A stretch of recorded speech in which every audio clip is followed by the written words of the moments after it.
There's gonna be days where you're gonna be on fire. You're hitting every green light on the way to work or wherever you're going. Everyone you're talking to is in a good mood. Everything you're touching is turning to gold. You're full of energy, you're motivated, you're crushing everything that you set out to do for the day.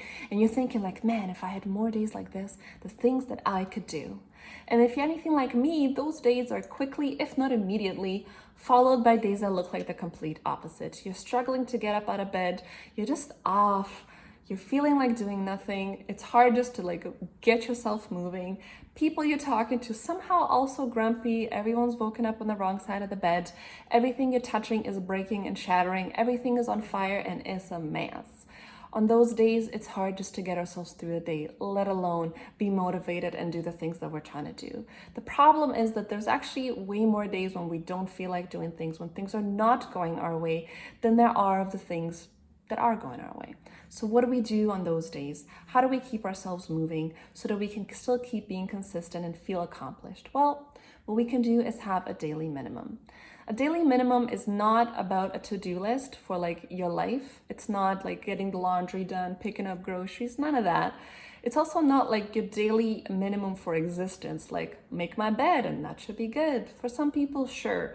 But if you're someone that's like kind of getting in the hang of adopting certain habits or like working on something that needs movement, it needs to be moving forward.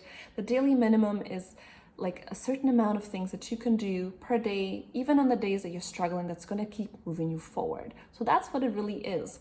It doesn't have to just be one thing. It could be multiple things, but it's your bare minimum that you're trying to accomplish so that you can still keep moving forward. Now, why is this important? Well, if you followed any of my other videos, I talked about something called consistency. I talked about how long it takes to make a habit, or I guess make a habit stick. It takes time, which is really why we need to be consistent. So it's hard to be consistent when we have a good day and then it's followed maybe by 2 or 3 days that we're not really feeling that up to it. The more days we take off, the harder it is to keep the consistency. So this is helping with consistency, which is one of the things that are really important in getting you on top of everything.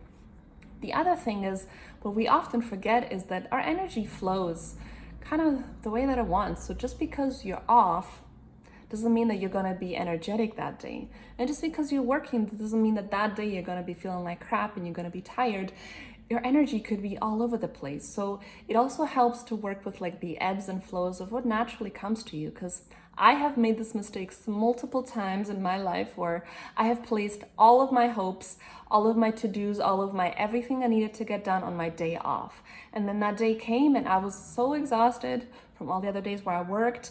I really managed to get nothing. I was dragging my feet and my energy was down. And, I was kind of disappointed because I'm like, first off, I'm falling off with the stuff that I needed to do. Like, I didn't even get my like regular stuff done. I didn't do laundry, I didn't cook, I didn't do anything, nor did I do anything to help move myself forward in the way that I wanted. So placing hopes on like just one single day, where like when I'm feeling good, I'll get it done, or on my day off, I'll get it done.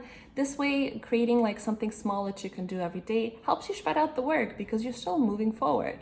So how do we do this? Well, like I said, your daily minimum doesn't have to just be one thing. If it's multiple things, that's okay, as long as you are able to accomplish them every day. So don't set up a daily minimum that's actually very difficult to achieve, because this is supposed to help you make it accomplishable and easy on the days where like things are going to be kind of hard. So maybe you have, there's going to be like a key few things that you can do. Maybe it's just going to be one item that like no matter what, fail or I guess sun or rain or whatever, this is what I'm going to do, just this one thing every day. If I have strength, if I have motivation, I will do even more, but the minimum is going to be this one thing. It could be, if you do have one thing to do, it might be that you just decrease the time that you spend on it. So maybe instead of working on something for hours, you're like, all right, let's just do it at least for half an hour tonight. Maybe what it is, it's the quantity of things. So again, depends on what you're doing. Maybe like you're making sales calls or something. You're like, I am struggling today. It's not my day. Well, then tell yourself every day I have to do 10 calls, and that'll be like the minimum I need to still keep moving forward. So how have I used this in my life? Well, like I said in my other videos, I am a pharmacist by day. So I have a full-time job and my hours can range from like a regular like 6-7 hour day. I even have 12-hour days.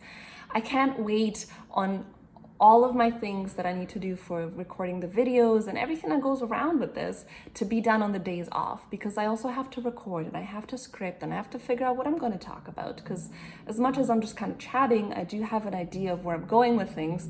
So what do I do every day that keeps me moving forward, even on the days when things are hard? Well, for me, the one thing that I can do that kept me moving forward is, strangely enough, it was reading. Not because reading is so amazing, but because I'm picking books that are always in line with what I'm trying to learn more about, which is habits. Everything to do with building better habits, actionable things that can be done, anything that I can learn. So even if I'm so exhausted, I can't do anything else, before bed, I always read a little bit. And I always have sticky notes with me, I have pens with me, and I'm always reading stuff and I'm like, I'll just write stuff down. Even if I'm doing nothing else with that tonight, I usually get some kind of an idea. Or I'm reading a few pages, I'm mark it, I'm tomorrow when I have a little bit more time, I'll go back to when I'm fresher and I'll reread it. So a lot of my ideas, which wind up turning into videos, which wind up being what you're looking at, comes from the very simple act of me reading at night. So for you, it might be something else. If I'm feeling up to it, I'll read and then I'll write some stuff too, but at minimum, I'll read every single night, even if I get nothing else done. So think about what it is that you can do. How can you reduce the work that you need to do so that it's manageable every day, that you can continue to do it day in and day out, especially for the rainy days? Let me know what works for you.